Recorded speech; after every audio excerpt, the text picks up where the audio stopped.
Kingdom of Men, Sister Worlds, Book 1, Chapter 2, Kidnappers. The three men were large, taller, and thicker than her father. They had been moving quietly and without speaking a word. KaLeah only heard them moments before they entered the small clearing.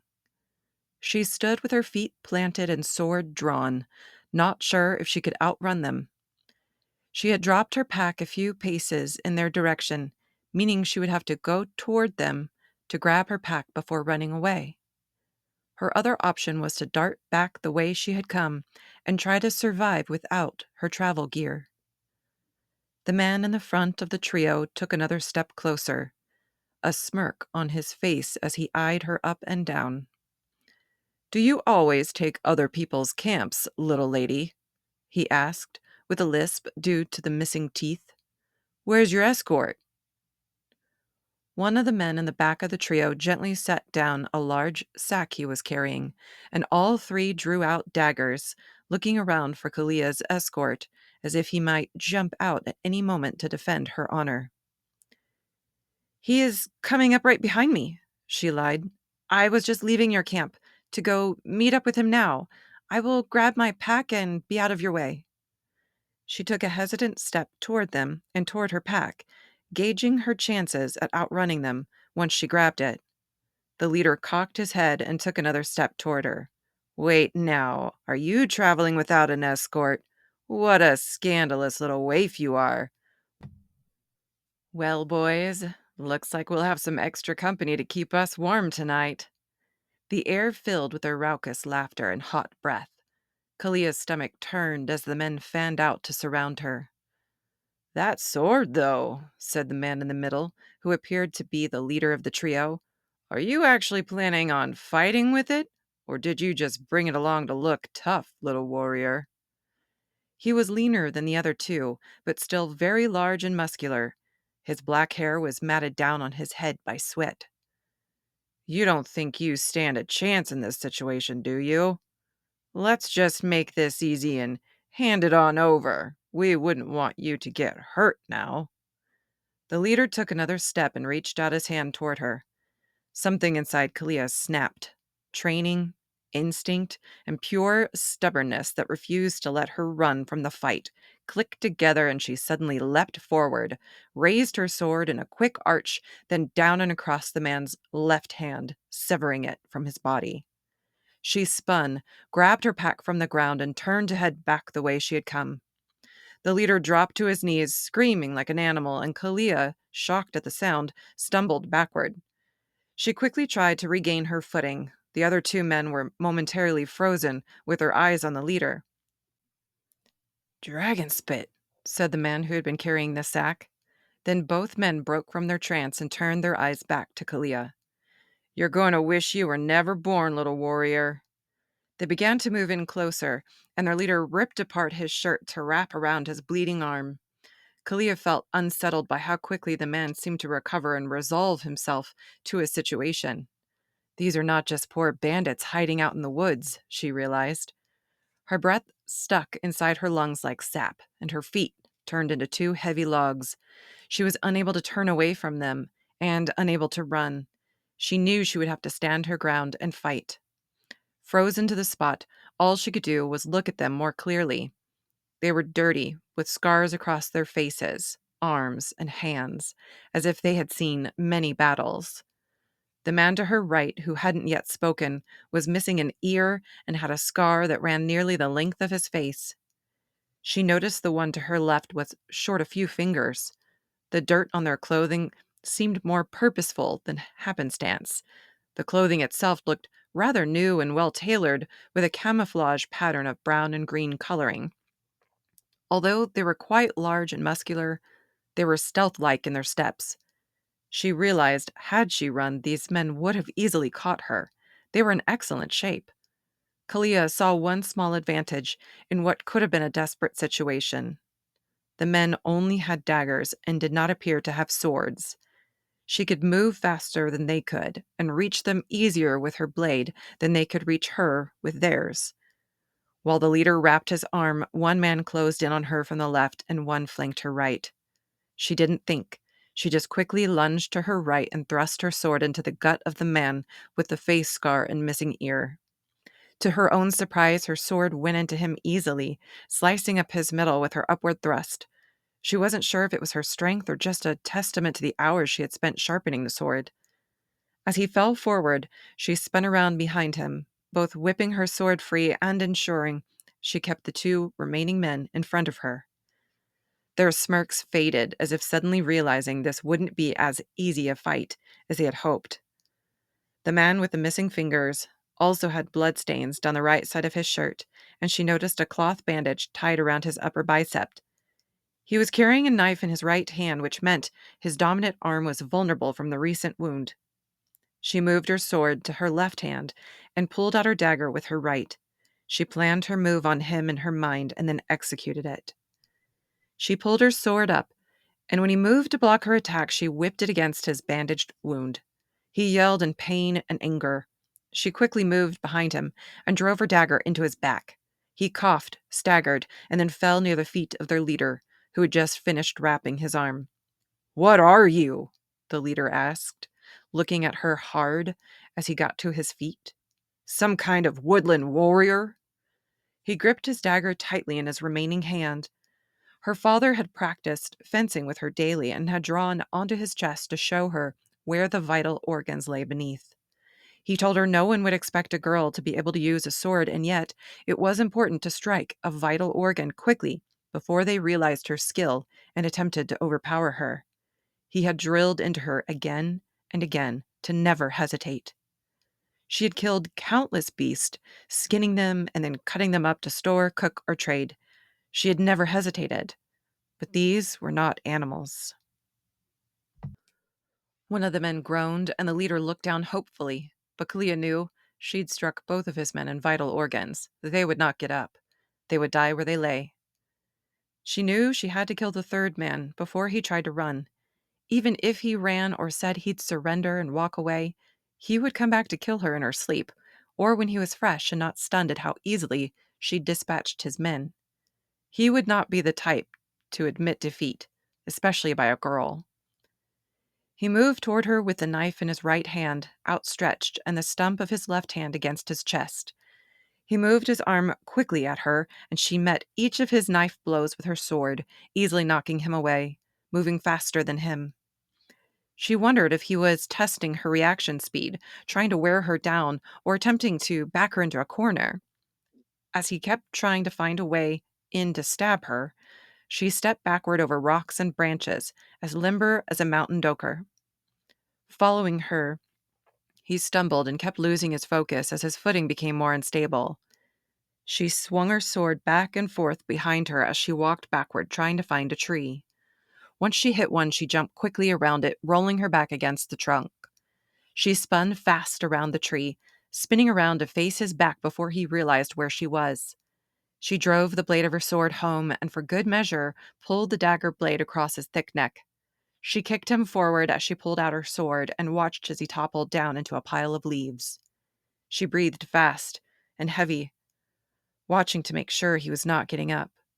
She looked back to the two dead men behind her where they had fallen. "Whoa," she said in a whoosh of breath. "Dragon's blood, I killed you all." She whispered into the woods, surprised as the event played back in her mind. She staggered slightly as she saw the sword going through the bodies again, the blood dripping, and she looked down at her own hands. The world started to spin, and she realized she was breathing too fast. An invisible fist clutched her heart inside her chest, and she lost her grip on her sword and dagger, barely hearing the sound as they fell to the rocky ground. Stars filled her eyes so thickly she didn't know if her eyes were still open or if she'd closed them. "Calm down, slow down, breathe in, breathe out, calm down." She had expected a little bit of trouble along the way, but nothing like this. KaLeah had never killed a man. She tried to reconcile in her mind that these were dangerous men determined to either harm or kill her. I killed people," she said as images of her blades slicing flesh filled her mind. "No, stop, just breathe." Because of her training, she hadn't hesitated. Everything came naturally, just as her father had intended, and she had saved her own life because of it. This is exactly what her father had trained her for, she realized, regaining control of her breath. The stars started to dissipate and her vision cleared. My father would be proud of me. But what if I never find him? She thought, nervous worry gripping the insides of her gut once again. KaLeah looked around the blood-splattered camp and knew she could not stay there for much longer. She needed to worry about her feelings later and act on her survival instincts now. The wild dokers would come for the meat, the four-legged hunters with fur and patches of scales, fierce claws and fangs. She had heard their barks and howls throughout the nights as she traveled, and they had mercifully stayed away from her. She knew they could smell her, but as long as she cleaned the small game animals she ate far enough away from where she set up camp every night, the dokers stayed clear of her. Before leaving, she shook off the nerves and intensity of what had just occurred so she could inspect the men's loot for potential supplies. KaLeah walked over to the sack the leaner man had dropped near the camp. She spun it around on the ground so all three of the dead men were still in her line of sight. She was surprised by the sack's heaviness. She unwound a rope from the mouth of the sack and pulled it slightly open. A tuft of wavy, silvery blonde mane spilled out of the sack's opening. The first thought that came to her was of a young Durlin. Durlins, although graceful and beautiful, were often hunted for their meat. Her and her father had hunted many for food, kept their skins for blankets, and made tools from their antlers. She hoped this one wasn't dead. As if in response, it moved. KaLeah jumped back to her knees and began to carefully pull the sack down over whatever was inside. Big hazel eyes stared up at her wide in shock and fear. They were the eyes of a child, maybe half her age. There was a bundle of rags shoved into her mouth. KaLeah stumbled back in shock at what she saw inside. She quickly regained her composure and leaned forward to loosen the bag's opening. "It's all right. I killed the men. You're safe," KaLeah said. She pulled the tiny girl free of the bag and then went to work, gingerly removing the rags from her mouth. The girl's lips were dry and white. KaLeah pulled out her water pouch and held it to the girl's mouth. "It's water," she said. The girl opened her mouth and let KaLeah pour the water. KaLeah had never had to care for anyone or anything in her life, but giving the child water, knowing she was bringing this child back to life, filled her with a strange sense of fulfillment. "Let me get your wrists." She gently cut the ropes that were bound around the little girl's tiny wrists, and then handed her the water pouch. She took a quick sip and then drank the entire thing.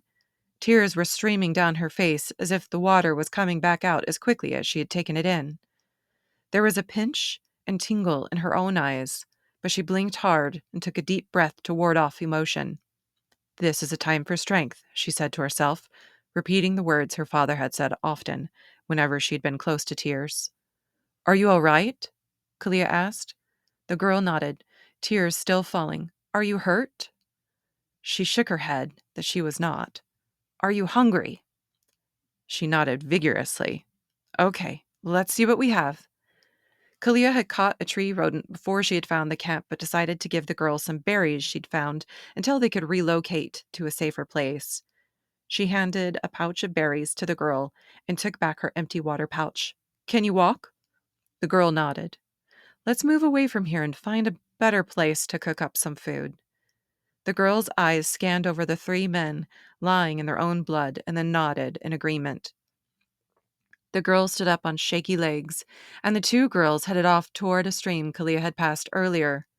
She remembered seeing a bundle of closely growing trees they could make shelter in for the night. She was backtracking, but only a little. After reaching the spot she had remembered, KaLeah squeezed in between the circle of trees to confirm it was empty of creatures and secure enough to huddle in for the night. The copse was filled with a natural pillow of leaves and no obvious signs of a burrow or nest. She slinked back out and found the girl sitting beside the narrow stream. The girl seemed to be looking longingly at the water, but hadn't tried to drink.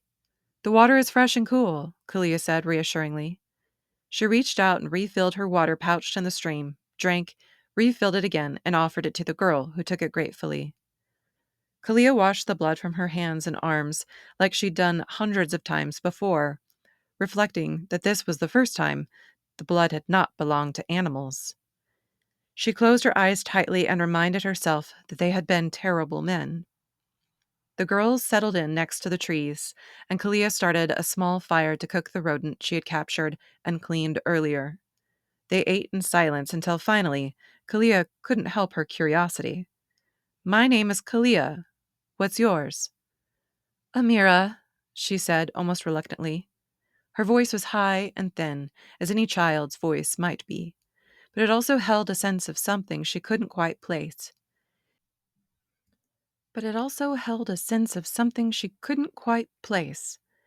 It was as if she had a slightly different accent than her own. "Amira, why did those men have you?" "I was taken while I was out riding," she said. Her tears had finally dried up, and she seemed to be shaking less. She looked at KaLeah. "Are you going to hurt me?" "Spirits, no," KaLeah said. "I just saved you." "Are you going to take me home?" KaLeah thought for a moment. If the girl lived in the opposite direction than the direction she was headed, it would definitely be inconvenient. But to desert the girl would mean she'd saved her for nothing. Not only was she young and delicate, but she was dressed in the nicest riding gear KaLeah had ever seen. Nothing like this existed in her village. The light gray material seemed to shimmer in the fading daylight and was intricately sewn and beaded. Her boots were black and yet feminine with a slightly lifted heel. The pants and shirt were the same light gray color with what must have once been very white ruffles around the edges of the sleeves and neck. A girl dressed like this was not an expert in survival, hunting, or anything besides perhaps riding fledgling dragons. KaLeah felt a stab of jealousy. The dragons of Naldash were beautiful creatures, and she'd always wanted one. Like most of the animals on Naldash, they had evolved from dragons. Dragons stood taller than a man, on long, muscular legs that ended in thick hooves. The fronts of their legs were covered in scales in order to traverse rough terrain. They had long, strong backs that would support a rider after they'd reached a year in age. They had powerful shoulders, a long neck, wise, round eyes, sharp, pointy ears, a long nose, and surprisingly sharp teeth. Scales also ran the length of their nose and up the fronts of their necks.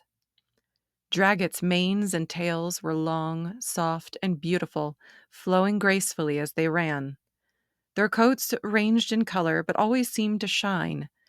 They were a rare sight in outlying villages like hers, but she assumed this young child had seen and ridden many. She swallowed back the resentment. "Yes, of course I will take you home. Where do you live?" "Bellarone Castle," she said. KaLeah smiled. The girl must have meant Bellarone Center, which was exactly where KaLeah was headed. She sighed in relief that her journey would not be diverted. "I'm on my way to Bellarone Center myself."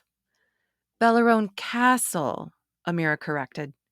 "Yes, but you don't live in the castle, obviously," KaLeah said, smiling. "I do. Those men took me because I am Princess Amira of Bellarone." The little girl looked up at KaLeah again, but with an unspoken question in her eyes this time. KaLeah slowly lowered the piece of meat she was eating and looked Amira in the eyes. "You are not." "I am, and there will be a reward for you if you return me safely." "Of course I'll return you safely. I'm not the kind of person who would leave a little girl alone in the woods. I'm just a bit surprised. If you say you're the princess, then I believe you. Am I supposed to bow or something?" Amira produced a faint smile, and KaLeah was glad to see the girl's mood lifted. "No, at least, not here. But you must know, in front of other people, you would be required to curtsy like a lady. I wouldn't want you to get in trouble later." "Well, thank you very much. Do I call you Princess or Your Highness?" Again, she smiled. "Princess Amira." "Okay, Princess Amira, it's nice to meet you." "Lovely to meet you, and thank you for saving me." "Who were those men? Do you know why they kidnapped you?" Princess Amira wrung her hands, rubbing her fingers over the lines the ropes had left behind on her wrists. "They took me while I was out riding on the castle grounds," she said. "They didn't talk much, but a few times they argued over payment, and I heard the word war, I think. I don't know where they were taking me or why. Why are you out here in the woods, KaLeah? Do you live in the center?" "No, I'm from the village of Arion, north of here. My father has gone missing, and I'm searching for him." "You are searching in the woods?" she asked, the corner of her lip lifted curiously. "Yes, others from my village may cross his path on the roads and let him know I'm looking for him. I figured I would search the woods along the way to Bellerone Center, just in case he walked this way himself. He is a bit of a woodsman and a loner." "I see. Do you know at all why he went missing? Does he usually disappear like this?" KaLeah shook her head in response, not wishing to discuss the details. "What about your mother? Is she looking for him too?" "My mother is dead," KaLeah said. Amira looked away into the woods. "So is mine, but I'm not allowed to speak of it," the princess said. "Why are you not allowed to speak of it?" KaLeah asked, hoping she wasn't being too bold. She had never interacted with royalty before. It wasn't something anyone from Arion ever planned on experiencing. "I don't really know," Amira said. "My father and brothers just never speak of her and always ignore me when I ask questions, so I assumed it wasn't allowed. I have no memories of her. Did you know your mother?" "No," KaLeah said. "And my father never speaks of her either, so I don't know much about her." The girls sat in silence for a while, listening to the Julebes sing their mating songs, the insects clicking against the coming darkness, and night animals preparing to wake and hunt. "We'd better move into the trees and out of sight," KaLeah said. KaLeah began to slip into the cups and felt Amira's small hand clasp her own. She jolted at first, but then relaxed and helped guide the child into the circle of trees. It was darker and slightly cooler, and the leaves were soft below their feet. She sat down on them and began to fashion herself a small pillow of leaves and nettles. The princess stood in the entrance looking lost, and so KaLeah scooped up a bundle of leaves for her and motioned for her to lie down. "It's all right, child. You'll be safe here. Try to rest. We have a lot of walking to do tomorrow." Amira held her light blonde locks back while she kneeled, slowly sat, and even more carefully lied down. After a few moments, she gave up trying to hold her hair and let it cascade around her and into the dirty leaves. "I'm 9, but I'll be turning 10 soon," she said, in apparent response to KaLeah calling her a child. "How old are you?" 16 years. "I have 2 brothers. One is 17 and one is 19. Do you have siblings?" "No, I don't," KaLeah said. "I'm sure your family misses you, and I'd guess the entire kingdom, if they know that you have been kidnapped. Let's get some sleep and I'll return you to them soon. We can't be but a few days' travel away." "I can't wait to be home," Amira said as she curled up on the bed KaLeah had arranged for her. "I really want to take a bath." It only took a couple of days to reach the outskirts of Bellerone Center. Amira had proven to be good company, assisting KaLeah in arranging sleeping pallets and cooking food. She also spoke very little, which pleased KaLeah, who was not used to talking much. When they finally emerged from the thick forest, farmlands stretched out before them, and the familiar sight of Denlarak, the dead planet, hung above them in the afternoon sky. KaLeah could see the rooftops of the market center. High upon a hill beyond the markets, but lower than the surrounding mountains, she could see the sunlight glittering off the many white towers of Bellerone Castle. There were mountains beyond the forest of KaLeah's village, but they were covered by thick trees, and being so close it was hard to get the full view of them. Standing on the edge of flat farmland, the mountains seemed to tower in the distance, like great sleeping dragons. They were varying shades of green and gray and black in the shadows. The sun glistened off the snow caps, and KaLeah held her breath. Bellerone Castle was nestled in the foothills, high enough to seem like a mountain itself, with many peaks cutting into the sky. "Is that the castle?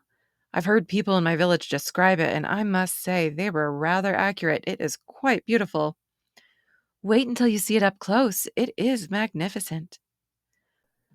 Amira beamed and seemed to pick up her pace as they headed out across the farmland. KaLeah squinted in the sunlight and tried to locate the edge of the farm and a possible road. A wave of anxious frustration overcame her as she realized she'd made it this far without so much as seeing a hint of her father. She considered for a moment just letting Amira make her own way so she could run to the market center and look for her father there. But of course, she knew that was no way to treat a princess, especially one so young who had been nothing but cordial throughout the journey. Let us keep an eye out for a road to travel so we aren't traipsing through loose soiled dirt the rest of the way, KaLeah suggested. Looking out beyond the farmland, she noticed a planned line of trees she thought might be framing a road. As she tried to make out the road from a distance, she thought she heard the faint sound of drums. She trailed her eyes up the line of trees and thought she saw movement there. Princess, are those soldiers from the castle by chance? The little girl turned to look. Oh, yes, good. I'm tired of walking. They will let us ride back with them. Well, there's no need for me to ride back to the castle. They can drop me at the market, KaLeah said, beginning to smile. The band of dragons, being ridden by Bellerone's soldiers, suddenly turned direction and increased their speed. They were headed in a hurry across the farmland, having spotted the two girls. Amira sat down to rest and wait, but KaLeah stayed on her feet, watching the hooves tear through the dirt and plants. Did they really have to send an entire army across a field? She wondered, shaking her head. They closed the distance rapidly and came upon her with swords drawn. A few men dismounted and scooped Amira up from the ground before either girl had a moment to speak. Lay down your weapons! Two men wearing metal chest plates over red and white tunics pointed their swords at her. Their breastplates had the Bellerone house sigil painted on them of a white dragon circled around a red ball of flame. KaLeah squinted at the men, realizing their interpretation of the situation. Of course, she said very loudly, I will gladly lay down the weapons I used to kill Princess Amira's kidnappers. You? A large, dark-skinned man with a prominent nose and hairless head rode his black dragon through the group of soldiers and pulled to a stop behind the men holding her at sword point. Despite his size and volume, his eyes appeared kind. You expect me to believe you found the princess who was kidnapped a few nights ago, then killed the men who took her, and brought her back here, where the king's own soldiers have been able to find any trace of her until now? He didn't say it doubtfully, only as if he was stating the facts. No trace at all until she was out in the middle of a field on her way back to the castle. Yes, I suspect you don't have very good trackers among your soldiers, KaLeah responded. She had puffed up her chest, shoulders, back, not flinching at the swords pointed at her nose, and not making any move to remove her sword, dagger, or bow and arrows. General Zoseph Array, Amira called out. The girl had been carried back many feet from KaLeah and seemed to have kicked her way free by the sour look on the soldiers' faces. She marched up to KaLeah and spun on her heel to face the man. General! Princess Amira, are you hurt? She rolled her eyes. This is KaLeah. She is traveling in search of her father, and did indeed come across my captors in the woods. She killed them and offered to safely escort me home. I'd like to be getting home now, if you would be so kind. KaLeah is coming with us as my rescuer, and I want her treated with the honor she deserves. We'd like 2 dragons. 2 of your men shall walk back. KaLeah expected the general to be upset, but instead he let out a raucous laugh and sheathed his sword. Gittin, Aaron, bring your dragons here. 2 men emerged from the center of the group riding their dragons. Give them to the girls. We'll meet you in the center drink houses later. The men dismounted and handed the reins to the 2 girls. The one closest to Amira assisted her in her mount, but KaLeah brushed the other's assistance away with a quick wave. KaLeah looked up at the tall, dragon mare in astonishment. The creatures were too expensive for most villagers, so she rarely saw them. Her father had given her instruction on how to ride, but she'd never actually ridden one. Their necks were covered in scales that trailed down to their legs, ending in hooves with sharp dragon-like talons. Their teeth were sharp, and they ate a combination of raw wuvat meat and grass. Their tails were long with plumes of colorful hair, depending on their dominant color. Some were pure white, some black as night. Many were all shades of reds and browns, and there were rare golden ones from what she'd heard. Their manes were long and wavy and did little to conceal the two giant horns protruding from their heads. She found her mare to be exquisite, and it gave her a look as if to say she was bored by KaLeah's admiration. She pulled herself up onto the mare and gave the golden brown dragget a reassuring pat along the furry part of its neck. When the dragget started trotting along with the others, KaLeah's heart raced and she closed her eyes into the wind that brushed intensely against her cheeks. She wondered if she would be out of line to ask for a dragget as a reward for rescuing the princess. It seemed like a very small reward in light of the situation, that surely they may consider it, but how would she ask? She could start by saying how tiring the journey had been and how wonderful it was to ride on a dragget. She'd mention the journey back home, in addition to the quest to find her father.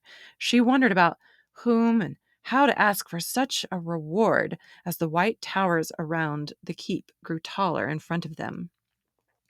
Suddenly squeamish, her insides began to twist uncomfortably as she rode. She had never stepped foot into anything larger than her own home. She was immediately aware of how poorly she smelled and how unsuitable her village traveling attire was for visiting royalty. She hoped they sent her into the stables, fed her, and then sent her on her way with a dragget. That would be more than enough thanks for her. She could not believe her fortune and the turn of events. The villagers back in Arion would never believe her, but she was sure her dad would be proud.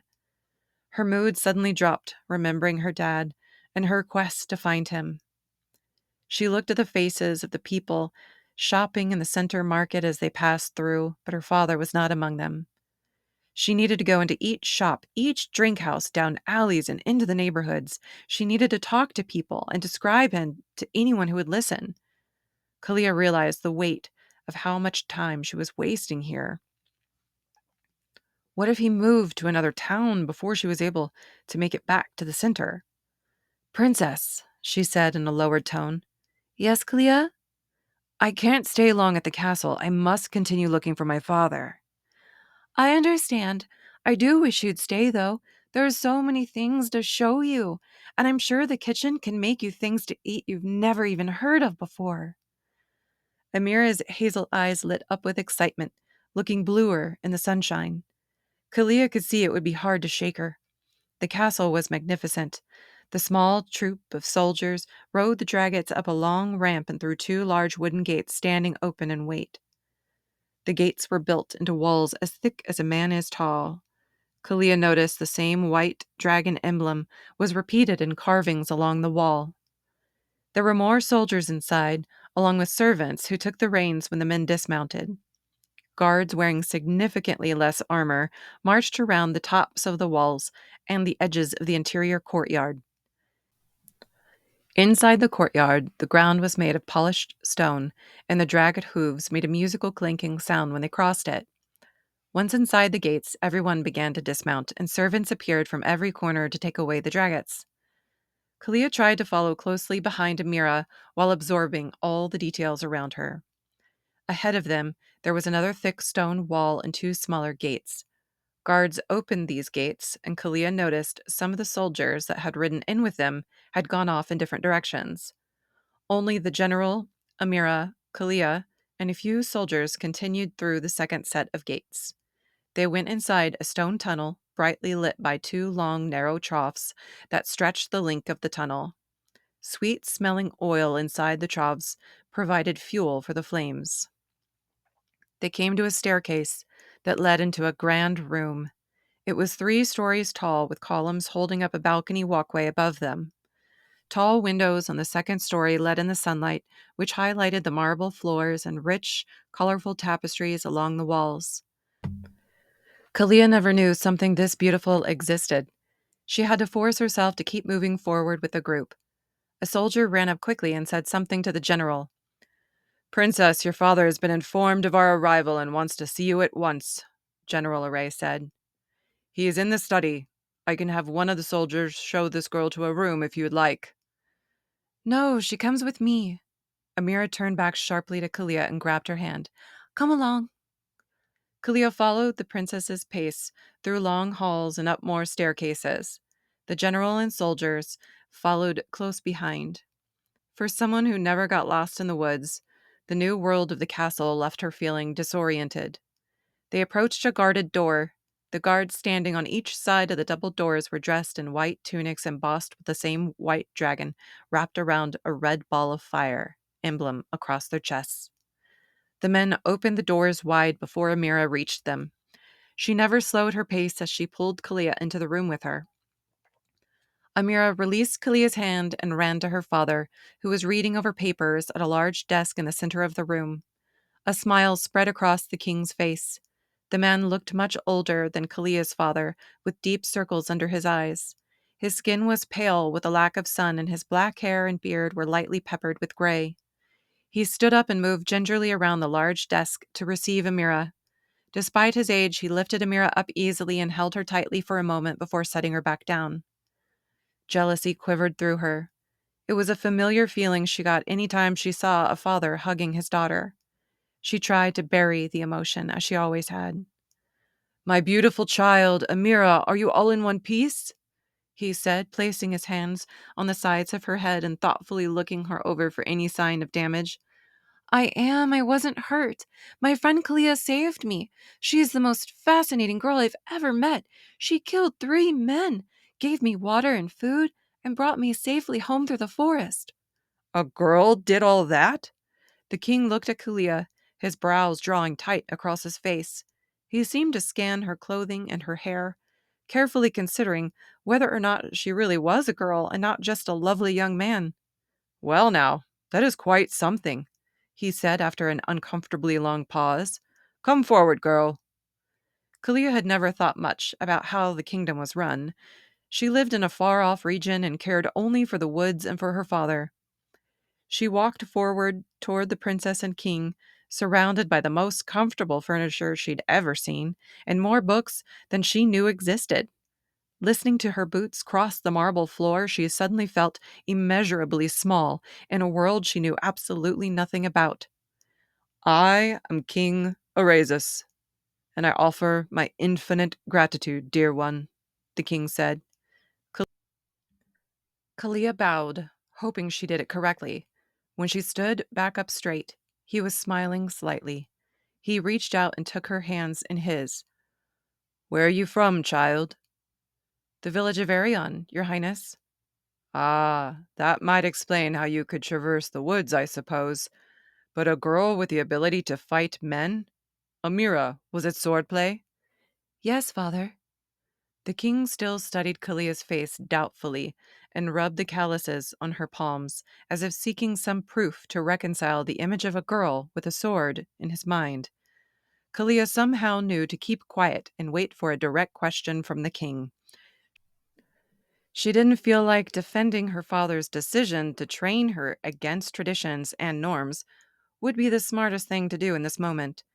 She wanted to leave the castle as soon as possible and didn't want to say or do anything that would elongate her stay. Well, it seems my daughter is quite fond of you, and we must see to it you are amply rewarded for bringing her back to us. You shall stay here with us a while, so I may get to know you better and determine a suitable award. I'm sure my daughter would love the company. Amira squealed her excitement and hugged her father. Thank you, she said. KaLeah's heart sank. She had never stood up to her dad, and standing before the king, she felt as small as ever. She knew there was no way to refuse the king. Her palms were sweaty, and everyone looked at her with expectation, as if she would jump around with excitement like the princess just had. This was not what she wanted, but she was too afraid to say no to the king, his daughter, and all of the guards in the room. After a few moments of silence, KaLeah dropped her eyes to the floor. She bowed again, since it was the only way she knew how to show respect to royalty. I would be honored to stay, she said. lying.